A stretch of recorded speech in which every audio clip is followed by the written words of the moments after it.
Oi, meu nome é Lísia, sou advogada previdenciarista, tenho 30 anos e moro em Palmas, Tocantins. Há 40 dias eu tive um AVC sem causa, que os médicos não descobriram nenhum motivo aparente para isso e o meu prognóstico era terrível.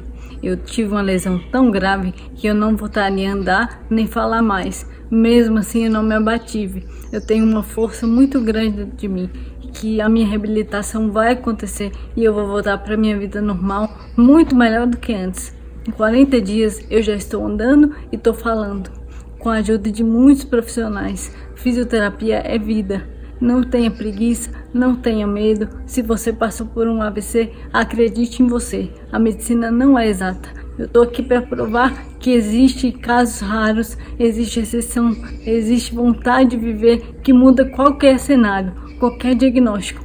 Tenha todo o apoio da sua família, dos seus amigos. Não se vitimize, você é um vitorioso. Se você chegou até aqui, tá vendo esse vídeo, é porque você ainda vai ver muito e vai ver bem.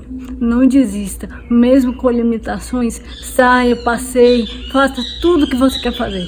Coloque metas na sua vida, realize essas metas toda semana para você se sentir melhor, conquistar a sua liberdade, sua independência de novo. Eu estou muito feliz por estar viva. Todo dia eu experimento uma coisa nova, uma coisa que eu tinha e não dava valor. E agora eu posso viver tudo de novo e muito melhor. Acredite em você, persista, tenha força, cuide da sua mente, tenha controle da sua ansiedade e siga em frente. Não desista por nada. Esse é o meu recado para você. Olá! Estou bem diferente do vídeo anterior, não é mesmo? Primeiramente eu quero agradecer pelo milagre de estar viva, pela oportunidade de poder contar essa história para vocês. Obrigada, servidores da EGIFAS, pelo momento de falar um pouquinho dessa minha tragédia particular e falar também um pouquinho da superação e do meu novo olhar sobre a vida e sobre como superar tantos problemas difíceis, tantas situações inesperadas que acontecem conosco.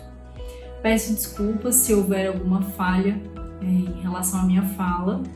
Eu ainda tenho um pouco de dificuldade para falar, especialmente quando eu me alongo um pouco mais na fala, mas espero que entendam tudo que eu quero transmitir a vocês hoje. Para começar nosso papo, eu quero fazer uma pergunta bem sincera para vocês. Vocês já agradeceram por estarem vivos hoje? Sejam honestos. Agradecendo pelo dia, por mais um dia de vida, é como eu começo todos os meus dias, pois pela ciência não era para eu estar aqui. De todos nós, a única pessoa que não deveria estar aqui sou eu. Como eu já disse no vídeo, eu tive 2 AVCs, um deles atingiu o cerebelo, não deixou sequelas visíveis e eu fiquei consciente nesse período, tive consciência desse primeiro AVC. E o segundo, que me levou ao coma, atingiu uma parte muito extensa do cérebro, que a gente chama de tronco cerebral, e é a parte responsável por transmitir todas as informações do cérebro para o resto do corpo. Em razão desse segundo AVC, eu fiquei tetraplégica e fui diagnosticada com a síndrome do encarceramento, que é quando a gente tem um corpo morto e uma mente viva, uma mente pensante, extremamente ativa, consciente, mas sem resposta corporal alguma. E assim, aos 30 anos de idade, eu fui condenada a viver numa cama pelo resto dos meus dias. Pela ciência, eu não poderia ter sobrevivido. Eu lutei muitos dias pela vida na UTI, em razão dessa sequela, desse diagnóstico de síndrome do encarceramento, pelo fato de ter atingido o tronco cerebral, eu poderia vir a ter falência múltipla dos órgãos com o tempo de internação.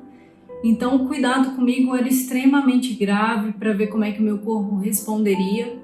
Eu costumo falar que o AVC é uma roleta russa.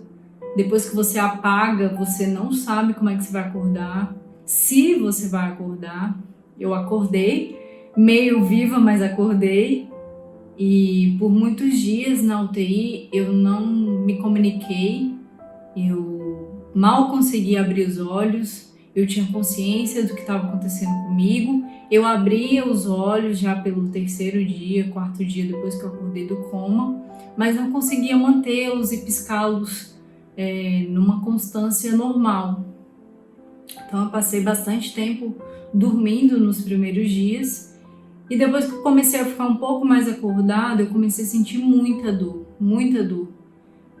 Uma dormência muito estranha do pescoço para baixo, eu não sentia minha boca, não sentia que eu tinha nenhum membro e engraçado que nos momentos em que eu acordava, eu estava coberta até o pescoço mais ou menos com uma manta e eu não tinha noção se eu tinha o restante do meu corpo.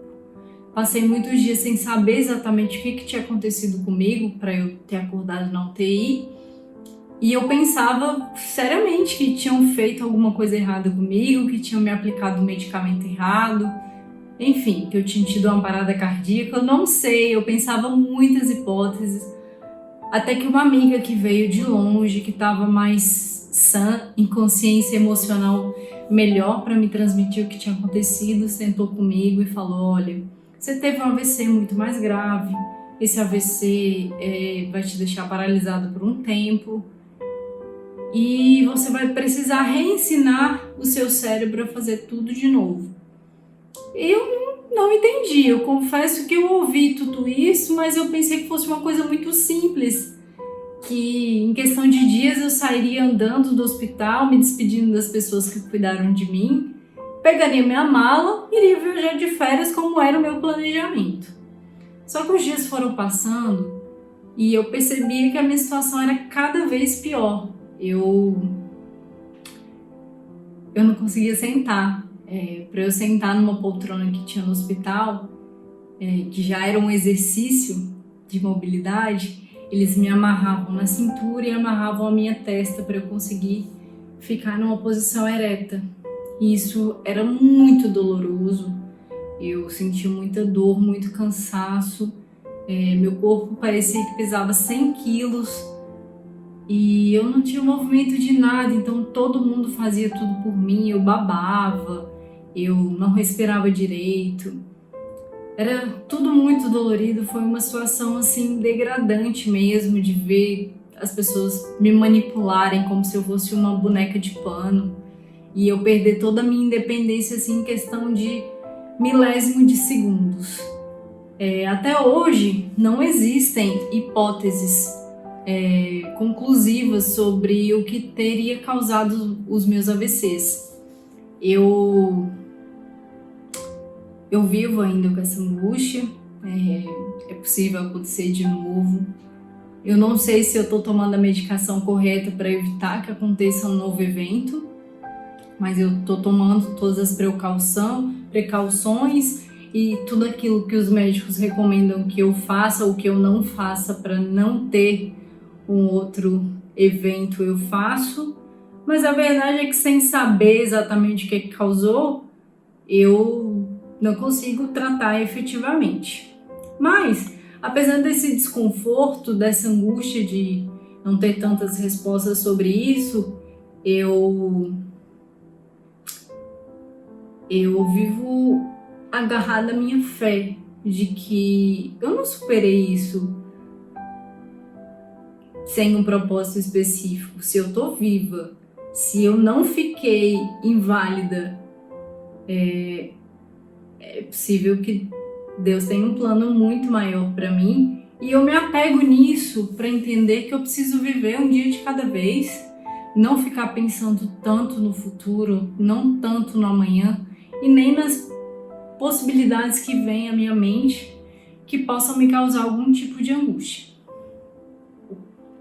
Peço desculpas pela falta de fôlego. Enquanto eu estive no hospital,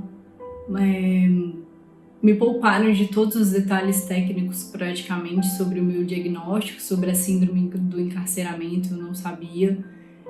Não me falaram das probabilidades que eu tinha para me recuperar, para não atrapalhar na minha consciência, na minha fé. E hoje eu agradeço imensamente por isso, por não terem me colocado a par da real situação em que eu estava vivendo e me estimularem o tempo inteiro a pensar que eu precisava me apegar às pequenas conquistas, porque uma conquista iria levando a outra. E dessa forma eu fui mantendo uma serenidade que até me espantava. Porque uma pessoa que estivesse na situação em que eu estava, sofrendo com tantas dores, sem entender nada do próprio corpo mais, sem se reconhecer. Eu me olhava no espelho quando faziam exercícios comigo da fisioterapia, eu olhava e não me reconhecia, eu falava, meu Deus do céu, como é que eu fiquei assim de um dia para a noite? E era muito doloroso tudo isso. E apesar de eu ter esses momentos de baixa, esses momentos de consciência difícil, eu estava muito serena. E hoje, fazendo uma retrospectiva disso tudo, eu consigo enxergar melhor o que aconteceu, porque 2 anos antes do AVC, eu estava no início da minha carreira profissional. Como eu disse, eu sou advogada previdenciarista. A partir de 2016 eu comecei a advogar em parceria com um advogado que é praticamente meu sócio hoje. E em 2018 o meu escritório já estava prosperando, já estava em crescente profissional, e eu precisando lidar com mais clientes, com mais problemas, com colaboradores, e eu não estava satisfeita com a forma como eu estava lidando com os meus problemas. Eu me afetava muito, eu me abalava muito, tudo que era externo e interno causava em mim muita angústia, muita ansiedade, muito medo, sensação de impotência. E eu estava muito infeliz com isso, porque eu sempre fui muito corajosa com tudo que aparecia para mim. Eu sempre gostei muito de desafios e não combinava comigo. E de repente eu tive um estalo assim de que eu precisava melhorar essa parte da minha vida. Se eu não estivesse bem, o meu escritório não iria bem.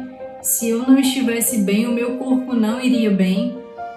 E nesse momento eu comecei a cuidar mais de mim, da minha mente, passei a fazer terapia, fui ao psiquiatra também, comecei a ler muito sobre a mente, sobre como gerir emoções, sobre como lidar com os problemas do dia a dia, e tudo isso foi extremamente positivo. Eu fui mudando a minha vida, a minha rotina da água para o vinho, fui lidando melhor comigo mesma, fui dando mais importância aos meus momentos de cuidar de mim, de ter pausa, de parar para cuidar dos meus sentimentos e eliminar também coisas e pessoas que não me faziam bem.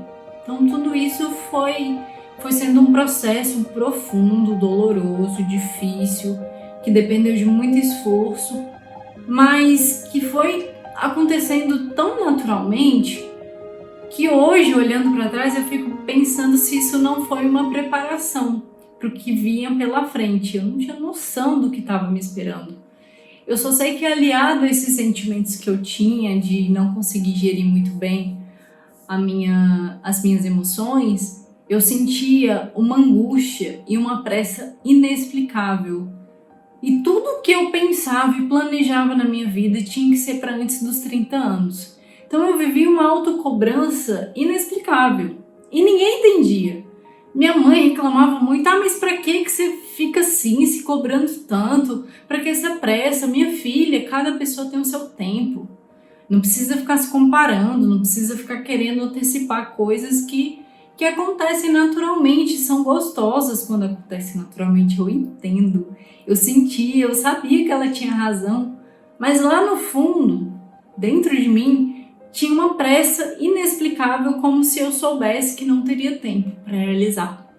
E eu estava num momento muito feliz, próspero, eu estava muito orgulhosa do processo de autoconhecimento que eu estava passando, da maneira como eu estava lidando com as coisas. Eu realmente tinha muitos motivos para comemorar. E como já era um plano meu antigo, com 30 anos eu faria uma festa de aniversário, daquelas assim para marcar a minha vida. E assim eu fiz.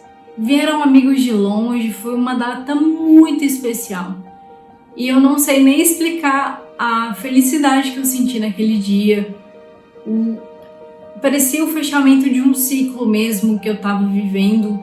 espiritual, sem entender muito bem toda aquela angústia, toda aquela pressa, mas entendendo que aquilo era um marco muito importante na minha vida. E assim, eu segui os meus dias e poucos meses depois vieram os AVCs e de repente eu acordei na UTI, comecei a recuperar minha consciência de espaço, lugar e refletir. E como eu estava muda, né, afásica, que é o nome técnico correto, eu tive bastante tempo para refletir e pensar comigo mesma sobre tudo isso, todos esses meus sentimentos, essa pressa inexplicável, essa correria, essa autocobrança que eu vivia mesmo durante todos esses 30 anos. E a única pergunta que reverberava na minha mente era: por que correr tanto? Por que a gente corre tanto? Por que a gente se cobra tanto? De repente, no estalar de dedos, tudo pode mudar e tudo aquilo que você planejou simplesmente pode não existir mais. E era exatamente assim que eu me sentia naquele quarto de UTI, sem mexer nenhum dos membros do meu corpo, sem poder me comunicar com ninguém. E eu pensava, a única coisa que eu tenho, que me sobrou, foram as pessoas que estão comigo agora. E isso foi o que fez diferença na minha recuperação. Eu tenho certeza que cada um de nós já passou ou vai passar por uma situação da vida muito inesperada, que traga um choque para você de alguma forma, e você simplesmente não saiba como reagir. E de repente você vai precisar muito de alguém que está ao seu lado, ou de alguém que você sequer imaginava que poderia estar do seu lado. E essa é a importância que eu hoje vejo no que a gente tem na vida. Pessoas precisam de pessoas. Nós precisamos uns dos outros. Nós temos que ter força interior, nós temos que ter sabedoria para nos entender, mas nós precisamos uns dos outros.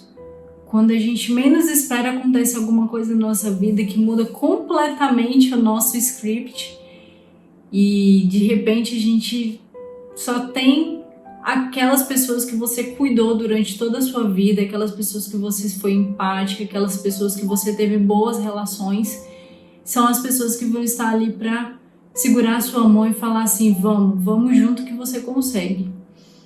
E de repente, na UTI, eu comecei a ver uma movimentação que a minha família e os meus amigos praticamente comandavam a UTI. Tinha horário para tudo, tinha regra para tudo, mas eles conseguiam com um jeitinho me deixar mais confortável e entender que eu não estava só. Eu recebia vídeos de pessoas de outros países que me conhecem, obviamente, que estavam comigo, me ajudando a minha família que estava aqui desolada, completamente sem saber o que fazer comigo naquela situação. E de repente eu vi uma corrente de amor, uma rede de apoio muito forte, que eu cheguei a agradecer a Deus por estar vivendo tudo aquilo e estar entendendo a importância de ter cultivado boas relações durante a vida. E é isso que não tem preço. Eu tinha dinheiro no banco e não podia ali usufruir para manter a minha capacidade física, graças a Deus, ajudar a manter a minha família e estruturar as coisas para esperar que eu passasse esse momento de turbulência. Mas o dinheiro que eu tinha reservado para as férias, por exemplo, era um dinheiro que ia ficar parado, porque não fazia mais sentido, não tinha férias, não tinha como planejar férias mais. De repente tudo tinha mudado, todos aqueles planos que eu tinha feito por toda a minha vida não existiam mais. E agora a minha meta de vida era voltar a viver em movimento. E assim, essa rede de apoio foi tentando me incentivar a entender melhor o que estava acontecendo comigo, me ajudar a entender que o processo era lento, mas que eu não poderia desistir, e principalmente que eu não estava só. E isso foi uma das coisas mais importantes para eu entender que ali eu não estava sozinha. Podia estar a pior situação do mundo, a gente estava vivendo o pior momento que alguém podia imaginar que poderia acontecer comigo. E de repente eu estava ali rodeada por pessoas que eu nem conhecia, mas que estavam ajudando, orando, fazendo corrente para que eu saísse daquela situação. E a partir do momento em que eu entendi que eu precisava reagir, eu tinha apoio, eu tinha aparato profissional e técnico para tentar sair daquela situação, eu entendi que eu precisava de mim mesma, eu precisava ter serenidade, calma e principalmente perseverança. Não foi fácil, eu pensei muitas vezes em desistir, a dor era tão grande que eu não conseguia entender o que Deus queria de mim para ter feito eu sobreviver e sentir tanta dor daquela forma. Tinha hora que eu pensava, gente, não faz sentido. Eu podia ter morrido para não ter que passar por isso. E de repente eu recebi um monte de mensagens de força, de fé, de incentivo mesmo. E aquilo ali me reanimava mais uma vez. E eu pensava, eu sempre coloquei metas para tudo na minha vida. Sempre fui uma pessoa de metas, de planejar. E agora as metas, a grande meta era voltar a viver em movimento e as pequenas metas foram sendo construídas paulatinamente. Por exemplo, a primeira meta era sentar. Eu não sabia sequer sentar mais. Então eu tinha que controlar o meu movimento de sentar, eu precisava aprender a fazer força para sentar. Ninguém acha que precisa fazer isso, mas a gente faz isso inconscientemente. E de repente eu comecei a descobrir coisas sobre mim, sobre o meu corpo que eu sequer imaginei e acredito que você também não imagine. E espero que não precise descobrir passando por uma situação dessas. Mas eu fui estabelecendo algumas metas. E na minha cabeça eu tinha uma certeza muito grande de que eu iria sair daquele hospital com a minha vida normal. Eu tinha a ideia de que eu poderia sair do hospital andando, me despedindo das pessoas. E a realidade não foi assim. Eu saí numa maca, porque eu ainda não conseguia sentar direito. Saí numa maca. Quando eu entrei no carro, o movimento do carro me deixou tonta, fora do eixo. Eu vomitei até chegar em casa, porque eu não tinha mais controle de nada. Todo o meu labirinto estava estranho, meu equilíbrio tinha ido para o espaço. Então qualquer movimento externo me causava muito mal. Do hospital até chegar na minha casa, que não leva mais de 5 minutos normalmente, levou mais de meia hora. E por conta da minha situação. E nesse tempo, acho que foi o trajeto mais difícil que eu fiz na minha vida, tanto em termos físicos quanto em termos emocionais, porque aquele trajeto foi o trajeto para eu entender que aquela Lísia de 30 anos tinha morrido e agora era uma Lísia inválida, que precisava de assistência integral para fazer qualquer coisa que fosse. E foi muito difícil ver todo mundo se movimentando para pensar como é que eu iria entrar em casa. Entrar em casa deitada numa maca para ser transferida para uma cama de hospital que tinham montado na minha casa foi a situação mais difícil que eu passei nesse período. Foi a hora que eu vi assim que realmente o que eu estava vivendo não era um pesadelo, não era um sonho. Eu não iria melhorar do dia para a noite. E naquele dia eu realmente fui ao fundo do poço. E ao mesmo tempo eu me enchia de gratidão. Era um misto de emoções muito grandes, porque tinha uma festa de recepção na minha casa, que as pessoas se reuniram para me receber, dizer que me amam e que estavam ali comigo e só sairiam dali quando eu me recuperasse. Eu não conseguia entender como que eu podia estar numa situação tão infeliz e ao mesmo tempo sentir tanto amor. Era muito antagônico. Mas foi esse amor que me segurou em pé para eu entender o quanto a nossa vida é fugaz e o quanto a gente precisa dar valor às pessoas que a gente ama. E quando eu cheguei em casa foi quando a depressão bateu bem forte em mim, foi bem difícil lidar com isso, apesar de estar sempre muito bem acompanhada, muito bem cuidada, muito amada. O sentimento de revolta foi muito grande.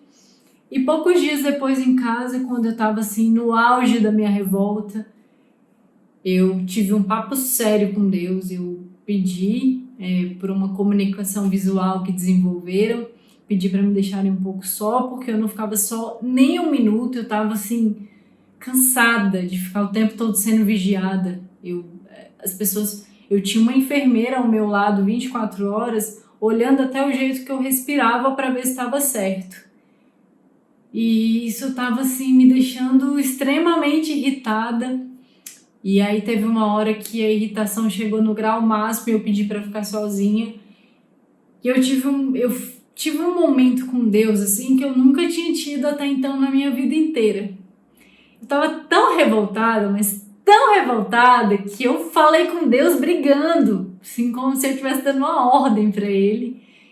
E naquele dia eu falei, olha, eu não sei qual é o propósito de eu estar assim. Eu aceito ficar desse jeito, sem me mexer, se eu precisar de uma cadeira de rodas, eu aceito, mas eu preciso falar. Assim não dá pra ficar, se for pra ficar assim, me leva embora, eu não quero mais ficar assim. E foi uma conversa, um papo com Deus, assim, que depois eu chorei horas, sem conseguir conter as minhas emoções. E naquele mesmo dia, minha mãe vendo o meu estado, preocupada comigo, né, com o meu emocional, obviamente, ela chamou os meus melhores amigos e para eles almoçarem lá em casa, me fazerem companhia, ficarem um pouco comigo. E naquele dia, logo depois do almoço, me levaram novamente para a cama de hospital, que eu tinha que ficar lá amarrada quase que o dia inteiro.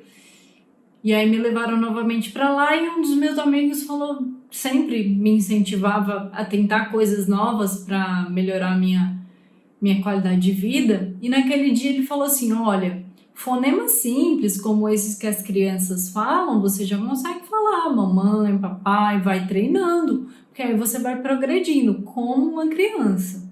Não se esqueça disso, criança aprende tudo, é rápido, e você que já sabe, você está só reensinando o seu cérebro, você vai conseguir falar também logo logo. Todo mundo sabia que a minha angústia maior era de não poder falar, porque eu sempre fui muito comunicativa. E não poder falar era realmente muito dolorido para mim. E todo mundo tentando me fazer animar com aquilo, tentar novas alternativas. E aí ele falou, vamos tentar falar mãe? Aí eu pensei, bom, vou perder o quê tentando, né? Vamos tentar então. E aí eu tentei uma, tentei duas, tentei três, até que saiu ãe, não saiu mãe. Mas saiu um som parecido com mãe. Naquela hora, todo mundo se emocionou, eu não conseguia acreditar que tinha saído alguma coisa da minha boca.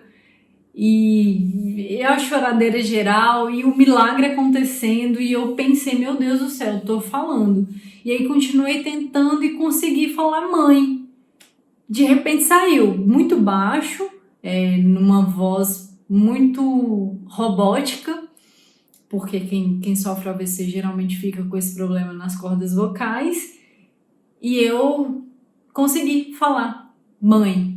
Na hora, aí que foi uma festa mesmo, todo mundo emocionadíssimo. E aí eu pensei, meu Deus, quem fala mãe fala qualquer coisa. E eu falei mãe, repeti, de repente comecei a tentar falar tudo que vinha na minha cabeça.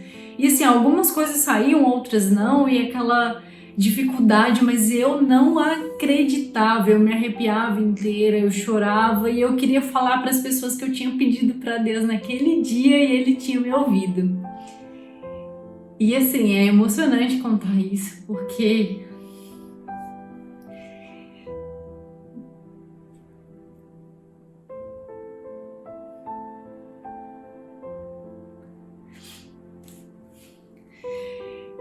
eu realmente aceitaria viver numa cadeira de rodas. Eu trabalho com advocacia previdenciária e lido com pessoas cadeirantes quase todo o tempo, pessoas com necessidades especiais dificílimas, e eu pensei, eu vou conseguir, graças a Deus, tenho condições financeiras de ir melhorando essa qualidade de vida. E se eu estiver numa cadeira de rodas, eu faço tudo que eu quiser fazer. Eu posso trabalhar, eu posso viajar, eu posso passear, eu posso fazer tudo. Eu só quero falar. E assim, eu quase não consegui dormir naquele dia de tanta felicidade. E nem tudo vem de graça. Depois que eu comecei a movimentar esses músculos aqui para falar, eu senti uma dor tão absurda que eu não sabia se eu chorava ou se eu ria, porque eu chorava de dor e ria de felicidade por estar falando e não parava de falar. Eu parecia um papagaio baleado. E o povo falava, meu Deus, para um pouquinho de falar, senão você vai ficar cansada. E eu não queria, eu tinha medo de parar de falar e não falar de novo mais. E era inacreditável, eu não parava de agradecer a Deus pelo milagre. E eu só queria dizer, eu voltei, eu tô aqui.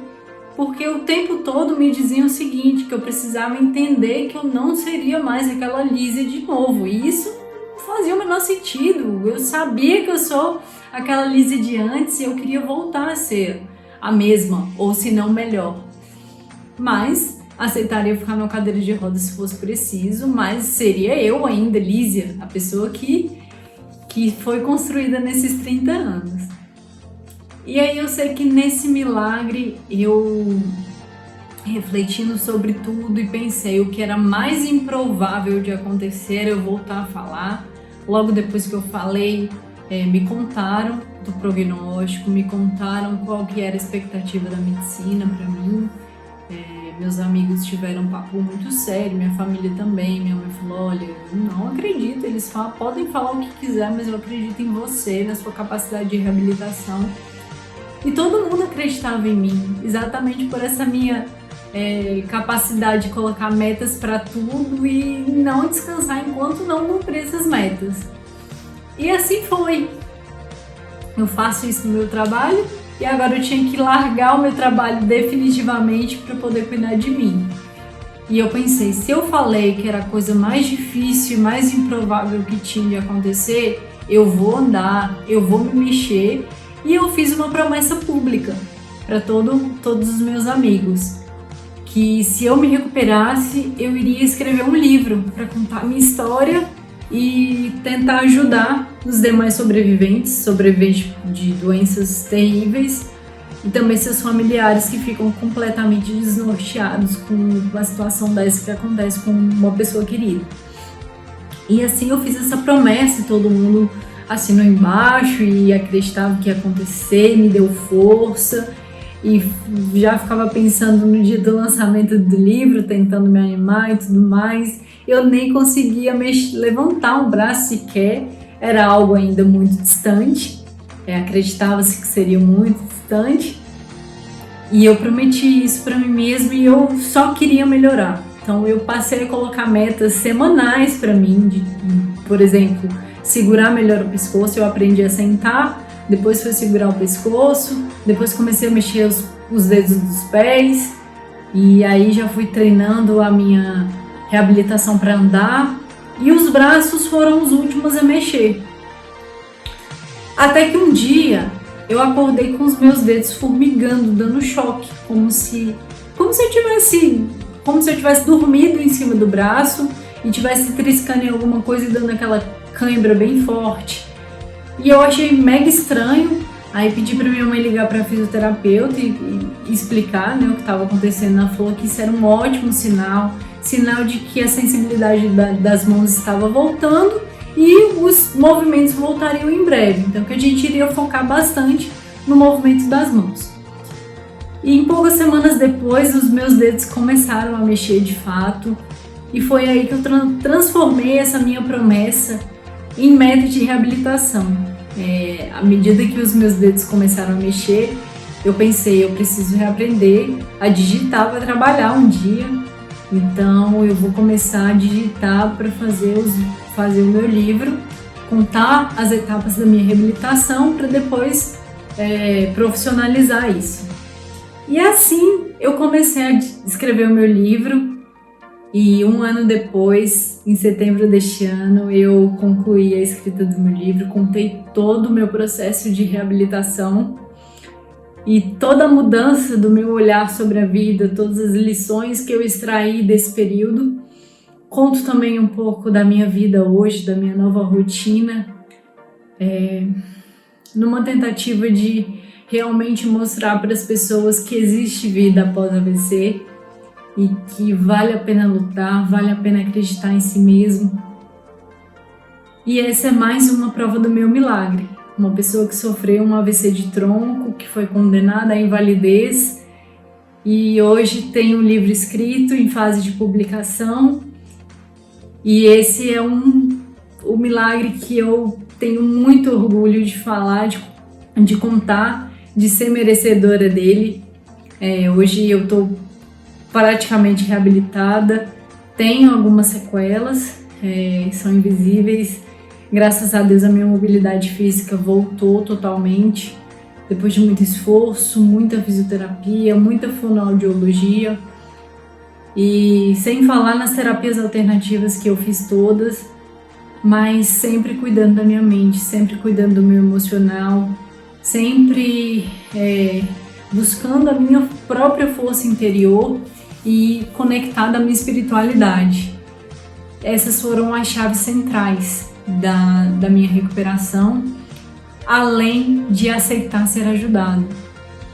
Não é fácil quando você se vê limitada, você se sente um estorvo, você acha que você está incomodando as pessoas que te amam e de repente você vê a pessoa que está do seu lado mudando toda a vida dela para poder cuidar de você, te ajudar de alguma forma. E é muito difícil aceitar isso para uma pessoa que foi completamente independente e autônoma até poucos meses atrás. E eu aceitei ser ajudado porque eu realmente sabia que precisaria. Sozinha eu não iria conseguir. E eu dei graças a Deus por ter pessoas cuidando de mim o tempo inteiro. Então eu aceitei verdadeiramente essa ajuda. E entendi que eu também tinha um propósito na vida dessas pessoas. Eu precisava ser ajudada, mas eu também precisava ajudá-las emocionalmente. Eu não podia me vitimizar. Eu tinha 2 opções: desistir de viver e ser um estorvo, um peso, uma infelicidade ainda maior para as pessoas que estavam me ajudando, ou eu poderia lutar pela minha vida, lutar pela minha vida em movimento e mostrar para essas pessoas que todo o esforço que elas estavam tendo comigo, toda a dificuldade que elas estavam passando, teria um retorno com a minha recuperação. Elas também passaram a participar das minhas metas. Os técnicos que cuidavam de mim, eles também se motivaram quando eu fazia metas. Minha fisioterapeuta chegava lá e eu falava assim: olha, nessa semana eu quero aprender a escovar os dentes, eu não aguento mais que as pessoas escovem os dentes do jeito que eu não gosto. E ela: mas Lisa, você não tem ainda muita destreza na mão. Não quero saber, ou a gente trabalha todos os dedos da minha mão para eu aprender a escovar ou segurar a escova, ou você amarra alguma coisa para eu aprender a fazer o movimento só com a escova presa.